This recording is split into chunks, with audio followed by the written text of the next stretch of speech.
Bruno Sommargy, bonjour. Bonjour. Alors, pour ceux qui l'ignoraient, mais je pense qu'ils ne sont pas très nombreux à La Réunion, vous êtes député européen. Vous avez fait un mandat et demi, c'est-à-dire vous avez fait un demi-mandat pour succéder à Elie Waro, puis un mandat plein. Et aujourd'hui, vous êtes à nouveau candidat aux élections législatives qui ont lieu le mois prochain. Quel regard vous portez sur votre mandat et demi de député européen? Et d'une façon assez provocatrice, est-ce que le député européen, ça sert à quelque chose?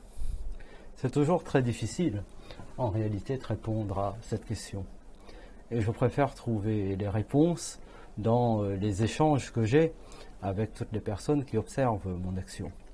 Mais je pense que ça a été un mandat plein. Les Réunionnais, les ultramarins savent aujourd'hui qu'ils ont un député européen. Quelle est son adresse? Est-ce qu'on peut lui demander ce qui n'était pas... Pour aller dans votre sens, c'est vrai que si on demandait aux Réunionnais, à part vous, de citer quels ont été les autres députés européens, je pense qu'ils auraient du mal. Même moi, journaliste politique, parfois je me pose la question. Et aujourd'hui, les acteurs, en tout cas, qui ont affaire avec les questions européennes, savent exactement à qui s'adresser. C'est un mandat qui a été très plein. Il y a eu des décisions importantes concernant les régions ultrapériphériques, dans un contexte européen, qui, vous le savez, est un contexte difficile. J'avais pris un engagement, vous savez, en 2014, c'était d'être concentré sur mon mandat, uniquement sur mon mandat. Et c'est ce que j'ai fait. Chaque jour, durant de ma vie, j'ai été au Parlement européen, j'ai défendu avec passion la Réunion, les Outre-mer, mais aussi une vision de l'Europe, parce que je ne considère pas que venant des Outre-mer, ma voix compte moins que celle des autres députés européens. Nous avons quelque chose à dire en Europe, nous avons quelque chose à dire au monde, et cette voix, je l'ai portée, j'espère, avec dignité. Alors, l'Europe intervient dans notre vie de tous les jours, même si nous n'en avons pas conscience. Est-ce que vous pouvez nous donner quelques exemples de ce à quoi sert l'Europe, par exemple, à nous, Réunionnais, pour nous motiver à aller voter? Je pourrais aussi vous dire que les Outre-mer sont importants pour l'Europe. Nous en parlerons ensuite. Mais d'abord, avec l'Union européenne, c'est un niveau d'investissement dans les Outre-mer et à La Réunion qu'il est très important de maintenir. Parce que vous savez que l'État n'est pas au rendez-vous toujours ni de ses devoirs, ni de ses promesses concernant l'engagement pour les Outre-mer et de ses obligations. Donc, les fonds européens sont extrêmement importants dans tous les domaines, qu'il s'agisse des investissements dans les infrastructures. Nous avons encore des retards par rapport aux autres régions d'Europe. Par exemple, il y a eu quoi? La nouvelle route du littoral, les aéroports? Oui, les aéroports, les lycées, enfin tout ceci est financé. Le port, tout ce sport structurant pour l'économie réunionnaise a été principalement financé par l'Europe. Donc les infrastructures, la formation, l'emploi, les aides aux entreprises à travers le FEDER. Donc nous maintenons... L'agriculture. Et oui, ça aussi. Donc nous maintenons un niveau de croissance et aussi de création d'emplois par aussi le soutien de l'Union européenne. Et puis l'Europe intervient pour l'agriculture, elle intervient pour la pêche à travers un certain nombre de programmes spécifiques concernant l'agriculture. Et les agriculteurs savent que j'ai été un défenseur acharné, là encore dans un contexte très difficile, mais un défenseur acharné à la fois des intérêts de l'ensemble des agriculteurs et des éleveurs, mais aussi de notre principale production à l'exportation, qu'est la canne à sucre, qu'il faut continuer à défendre. On s'arrête là-dessus 2 minutes. La canne à sucre, elle a un avenir à La Réunion? Bon, je vais vous dire une chose. On peut se poser toutes les questions qu'on veut à La Réunion et on doit se les poser.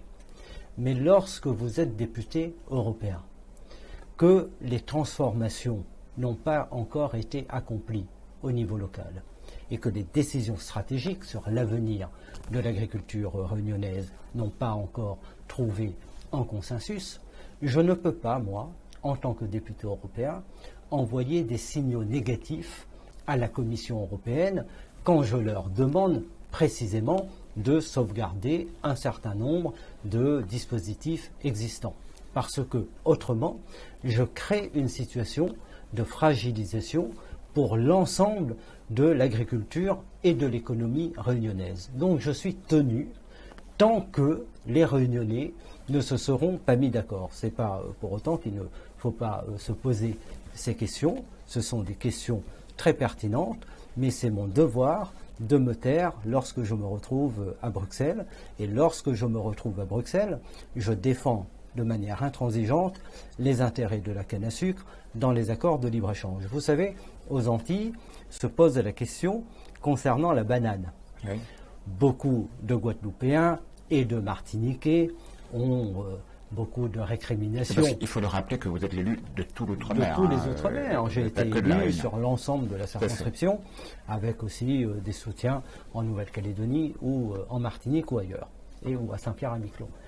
Et les Guadeloupéens et les Martiniquais ont beaucoup de récriminations par rapport à cette culture qui renvoie à un passé colonial, où il y a eu aussi ce problème du chlordécone, etc. Mais lorsque je me retrouve à Bruxelles, j'ai un choix à faire au moment où je prends une décision et au moment où je dois engager une action. Est-ce que je fais le choix de la banane dollar qui est supportée par des multinationales américaines qui sont très influentes à Bruxelles, ou est-ce que je défends... Et qui concurrence la banane antillaise la banane antillaise, la banane communautaire, la banane des RUP venant de Canaries ou de Madère également, ou est-ce que je défends précisément la banane communautaire et je porte des propositions pour la défendre? Eh bien, c'est ce que je fais, même si je garde évidemment à l'esprit les transformations qui doivent être opérées chez nous, mais qui doivent être décidées par les acteurs de nos pays, des acteurs locaux. Et clairement, il faut aujourd'hui se mettre autour d'une table à La Réunion pour penser le nouveau schéma agricole qui pourra être à la fois s'insérer de manière peut-être plus juste dans une compétitivité mondiale, mais aussi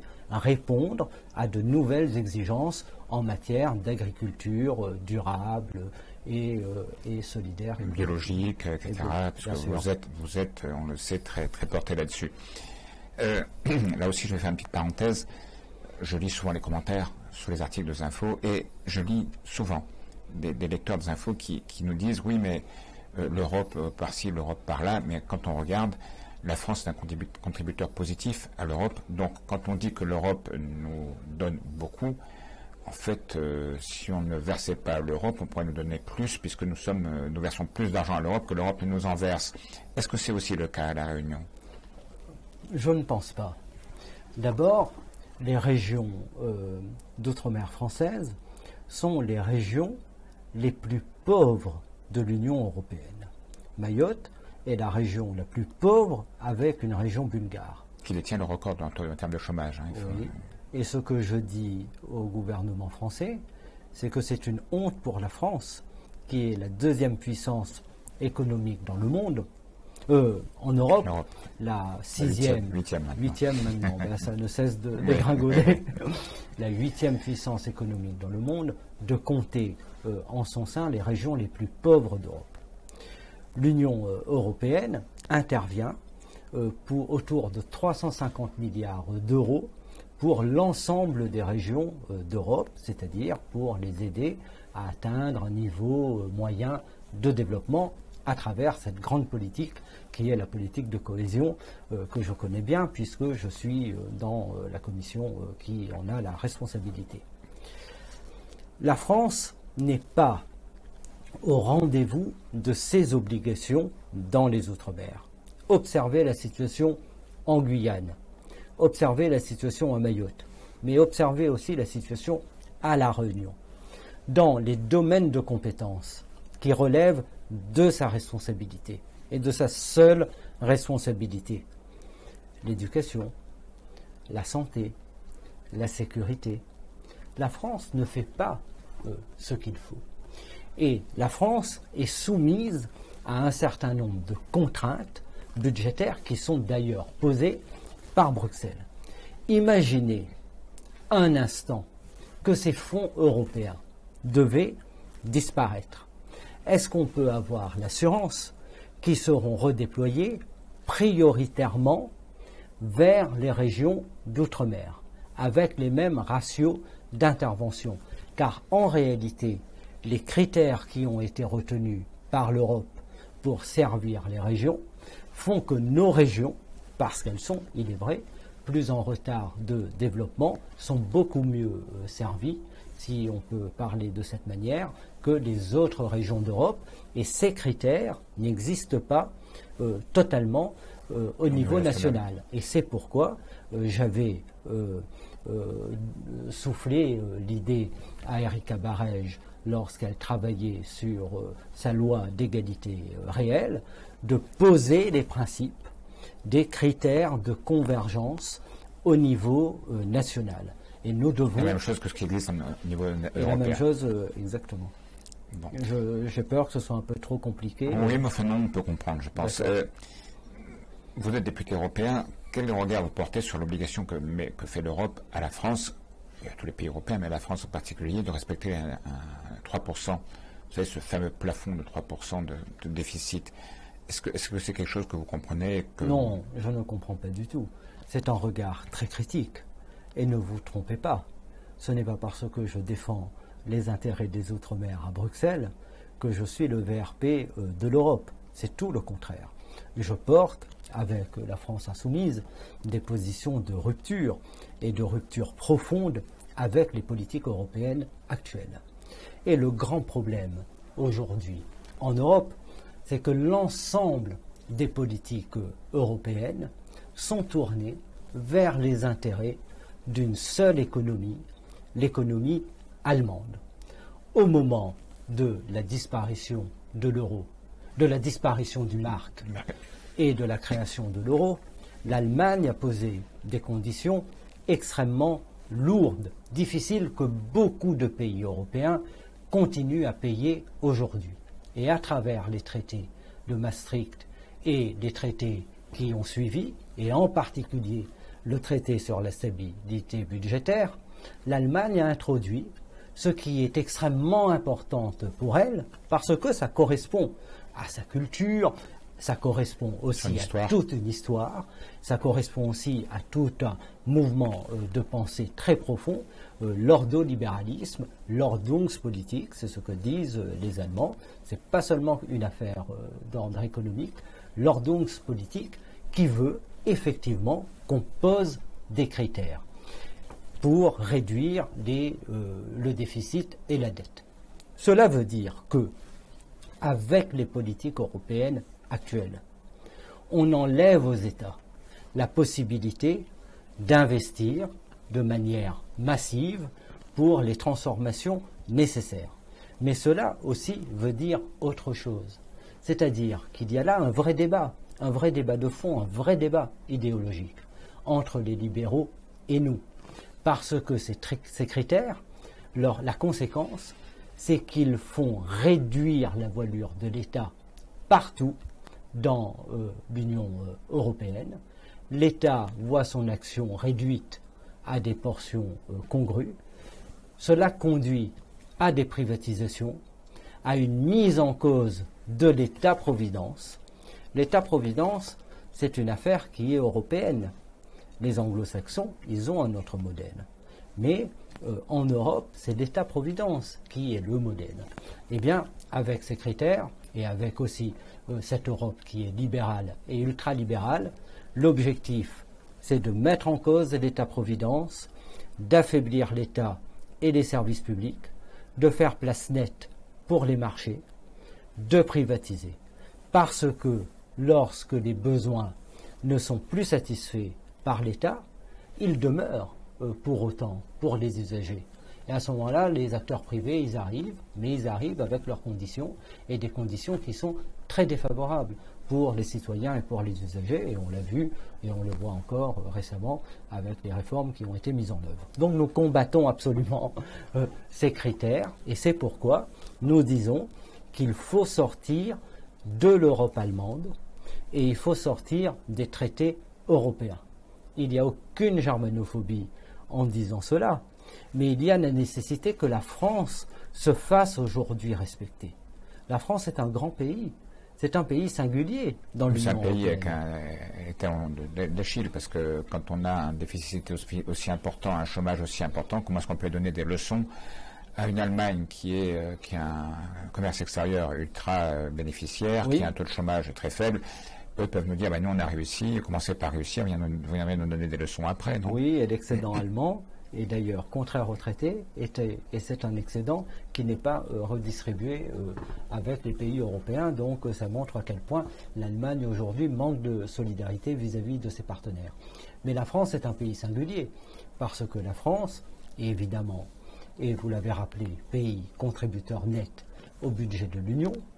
La France est ce pays qui donne à l'Union européenne sa dimension maritime avec les Outre-mer. Et cette dimension maritime qui permet à l'Union européenne d'avoir une grande politique commune des pêches, qui fait le bonheur non pas des pêcheurs artisans de la Réunion ou de Mayotte, mais qui fait le bonheur des grandes flottes bretonnes et espagnoles et portugaises. Et puis la France est ce pays, et peut-être ce seul pays avec la sortie du Royaume-Uni, à disposer de l'arme nucléaire. Ce qui veut dire que nous avons un certain nombre d'arguments et nous avons la conviction que l'Europe ne peut pas non plus faire sans la France. Mais il faut bien reconnaître que les présidents de la République qui se sont succédés, au moins François Hollande et Emmanuel Macron, je ne parle pas de Nicolas Sarkozy qui a co-signé avec Merkel le traité Merkel-Sarkozy, mais ont continué à se coucher devant Angela Merkel qui fait la pluie et le beau temps. Vous savez, je suis à Bruxelles, je me rends compte de l'influence assez nocive d'un seul pays. Il faut que la France reprenne toute sa place et ce sera à l'avantage évidemment des autres. Mais le risque, c'est que Angela Merkel risque d'arrêter, enfin d'annoncer qu'elle allait s'arrêter, oui, et que celle qui sera pire qu'elle encore. Elle sera 10 fois pire qu'elle encore. Pire qu'elle encore. Ouais. Et elle se disait il n'y a pas longtemps encore amie, parce qu'il ne cesse de glorifier l'amitié franco-allemande. Mais dans les rapports d'amitié, le principe de base, c'est l'égalité dans les relations. Or, ils envisagent des relations d'amitié en soumission et domination. Ça, c'est plutôt d'autres types de relations. On va parler un petit peu de politique politicienne. Oui, si vous voulez, mais c'est pas trop mon fort. Je sais, mais vous êtes numéro 4 sur la liste de la France Insoumise.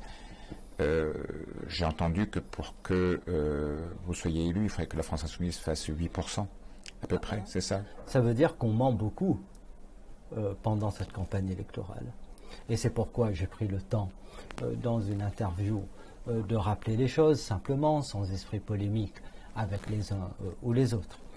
Pour être assuré d'avoir des élus demain au Parlement européen, il faut faire au minimum 5%. Oui. Je pense que, bien qu'en étant lucide, la France insoumise sera très au-dessus des 5%. Donc nous avons la garantie d'avoir au minimum 4 élus, parce que 5%, c'est 4 élus.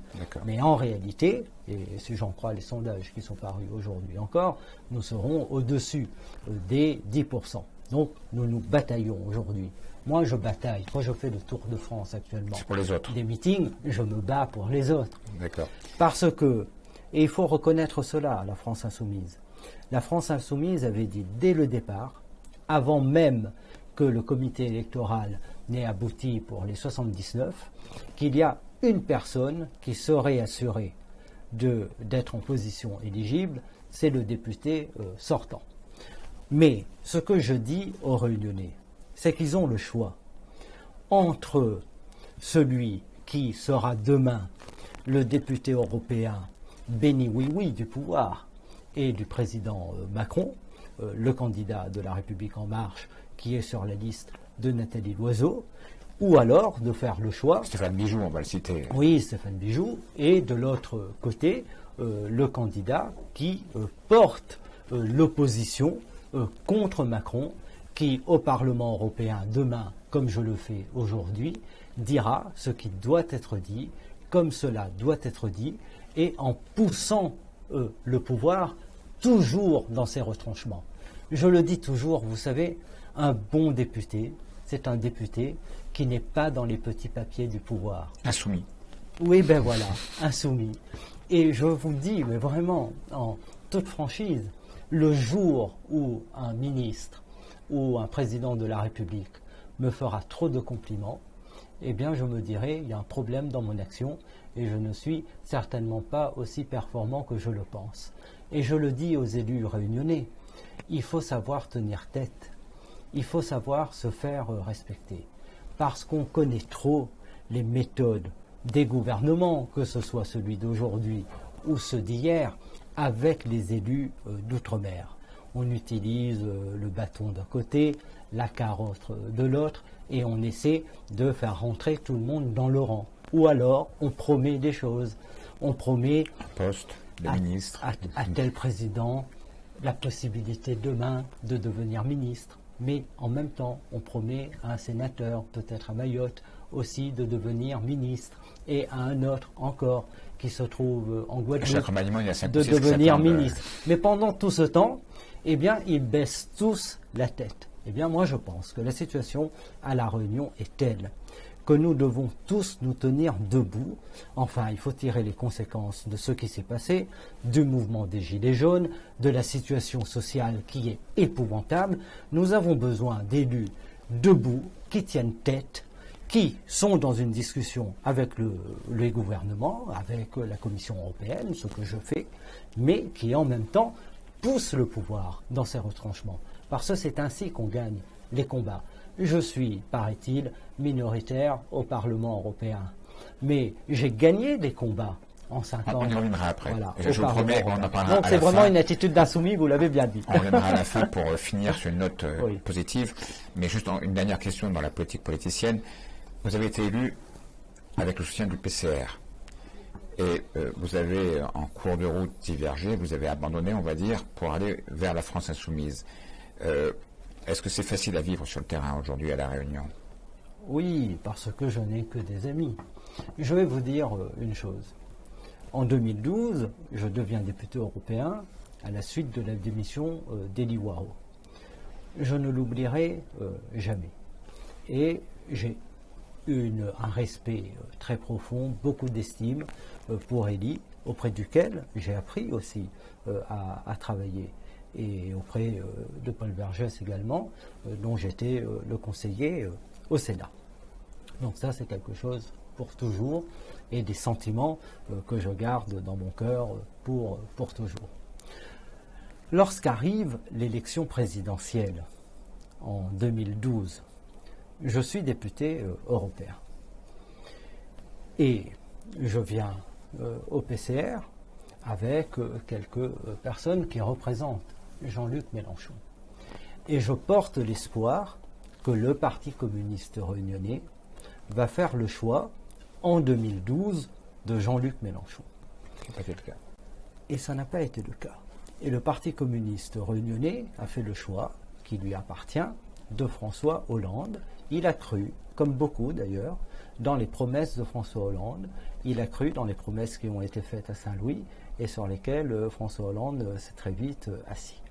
Pour ce qui me concerne, je ne regrette pas à aucun moment, bien au contraire.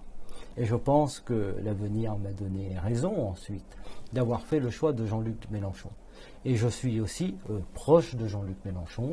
Nous sommes amis. On voit souvent à côté de lui d'ailleurs. Nous sommes dans une conversation continue, beaucoup de choses nous lient, et notre relation n'a cessé que de se renforcer depuis cette période-là.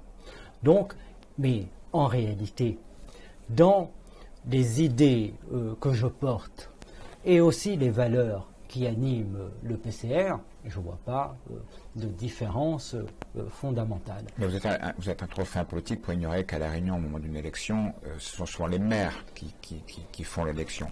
Oui. Là, le PCR, il a choisi de faire soutenir la liste du PCF. Il y a eu une conférence de presse un peu surréaliste mardi d'Olivier Waro, le maire du Port, qui a voulu, sans le dire, mais démentir, qui vous a apporté son soutien, et je crois que vous devez le rencontrer. Oui, on va se voir quand je reviens. Et les journalistes l'ont interprété comme étant un message qui vous passait et faisait monter un peu les enchères, apparemment. Oui, c'est-à-dire que je passe tellement de temps à Bruxelles à travailler que lorsque j'arrive ici, je me rends compte qu'en fait, il faut marcher sur les œufs et tenir compte de beaucoup de choses. Je ne sais pas vraiment faire, en fait, par rapport à tout ça. Parce que la France Insoumise n'a pas de maire à La Réunion. Voilà. Mais je vais vous dire une chose. En 2014, j'ai obtenu le soutien du PCR, mais j'étais un candidat qui portait une liste Union des Outre-mer. Vous avez ratissé plus large que le PCR. Et j'avais dit que je n'étais pas le candidat du PCR, mais que j'avais le soutien du PCR. Et j'ai voulu construire une liste d'union, une liste de rassemblement, et parler à tous les Réunionnais. Et en 2014, je suis sorti en tête dans 11 communes de mémoire sur 24. Et le PCR n'avait à cette époque-là plus qu'une seule commune. Oui. Donc, ce qui veut dire que les Réunionnais n'ont pas répondu en réalité aux consignes politiques, mais ils se sont posé une question. Quelle est la meilleure personne qui pourra être au Parlement européen, défendre nos intérêts? Comme on dit en anglais, the right man at the right place. Et je pense que les Réunionnais ont beaucoup de clairvoyance, beaucoup d'intelligence. Ils m'avaient vu travailler entre 2012 et 2014. Beaucoup étaient sur ma page Facebook. Aujourd'hui, tous les élus sont sur Facebook et donnent à voir ce qu'ils font. Mais à l'époque, ce n'était pas le cas. Et les gens se disaient, mais c'est incroyable, il est tous les jours à son travail. Ça étonnait les gens. Je leur disais, mais je suis payé pour ça. J'ai payé pour ça. Et il y a eu un contrat entre nous. Et si je ne suis pas au Parlement européen, mais je suis où alors? Je vais venir ici en permanence faire de la politique pour travailler à la prochaine élection. C'est le problème des élus. C'est-à-dire là, regardez, pour les européennes, ils ne s'intéressent pas aux européennes. Ce n'est pas leur sujet. La question, c'est la prochaine élection. C'est les municipales. Mais quand ils seront dans les municipales, ça ne va pas les intéresser non plus. Ils vont se dire, mais pour les régionales, c'est quoi le meilleur choix? Ou les législatives. Ou les législatives. Et c'est toujours comme ça. Mais moi, je ne travaille pas de cette manière. Donc, je porte voilà, mon bilan, mes propositions. Alors justement, je vous ai promis que la fin de l'émission, ça serait permettre d'être dans le positif. Votre bilan, de quelles actions est-ce que vous êtes le plus fier? Alors, on a en mémoire votre victoire sur la pêche électrique, mais j'imagine qu'il n'y a pas que ça. Il y a beaucoup d'actions. La pêche électrique, ça a quand même été un combat formidable. Européen, hein, vous avez gagné. Un combat européen. Vous avez réussi à obtenir une majorité derrière vous. Oui. Et puis, c'est pas pour m'envoyer des fleurs, mais vous êtes dans une assemblée de 751 élus, venant de 28 États membres. Il est très difficile dans une telle assemblée d'émerger d'une certaine manière. Je pense qu'aujourd'hui, j'ai acquis au niveau européen et même au niveau national une autorité que je n'avais pas au début de mon mandat. C'est beaucoup de travail derrière. Et c'est la reconnaissance du travail aussi qui a été fait à Bruxelles comme à Paris. Je suis une voix aujourd'hui qui est entendue, qui est écoutée. Bon, j'ai eu le prix du meilleur député en 2018. Donc c'est beaucoup de travail, beaucoup de combats.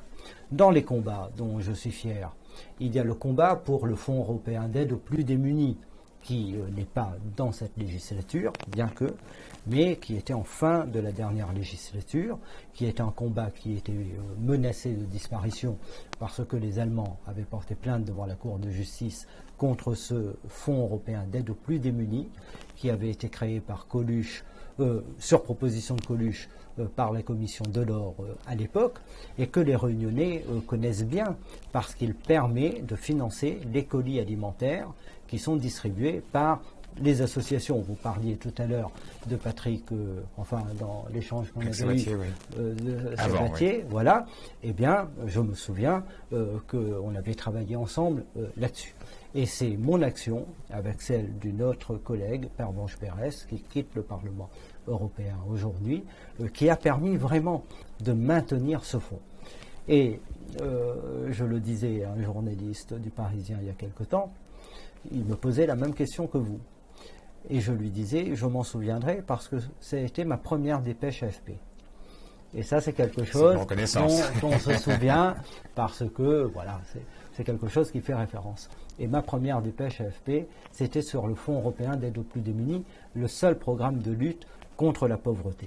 Ensuite, il ne faut pas raconter d'histoire aux gens. Au Parlement européen, on a une action, évidemment, très concrète, identifiée, ciblée pour les RUP, clairement. Et on sait ce qu'on a à faire. Mais le Parlement européen est un lieu aussi où on exprime des positions.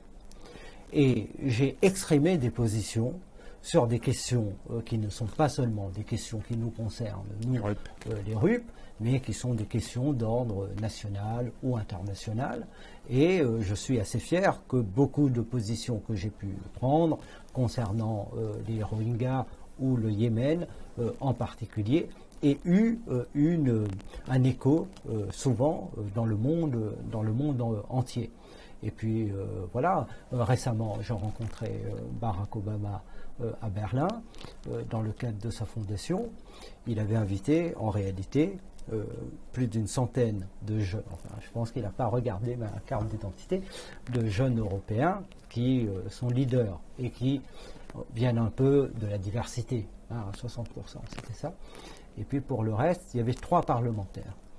Donc une députée française de la République En Marche, je crois d'origine coréenne de mémoire, qui est députée du 16e arrondissement, une députée britannique et moi-même.